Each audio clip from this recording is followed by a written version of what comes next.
বেআইনিভাবে রক্ত এবং প্লাজমা পাচার কাণ্ডে নয়া মোড়। লাইসেন্স বাতিল হতেই রাতারাতি উধাও হয়ে গেলেন ভবানীপুরের হেলথ পয়েন্ট ব্লাড ব্যাংকের দুই কর্তা। ড্রাগ কন্ট্রোলের তরফে লাইসেন্স বাতিল হতেই রাতারাতি আর কোনো খোঁজ মিলছে না এই দুই কর্তার। জামিন নিয়ে গা ঢাকা দিয়েছেন দুই কর্তা, আবার পালাতেও পারেন এমন মনে করছেন স্বাস্থ্যমন্ত্রী।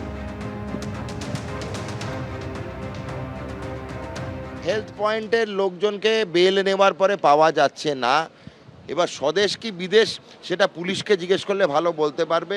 যেটুকু ভাষা খবর পাচ্ছি সেটার পুষ্টিকরণ করতে পারবো না, কিন্তু মনে হচ্ছে তারা দেশের বাইরে। বেআইনিভাবে রক্ত এবং প্লাজমা পাচার কাণ্ডে নয়া মোড়। লাইসেন্স বাতিল হতেই রাতারাতি উধাও হয়ে গেলেন ভবানীপুরের হেলথ পয়েন্ট ব্লাড ব্যাংকের দুই কর্তা।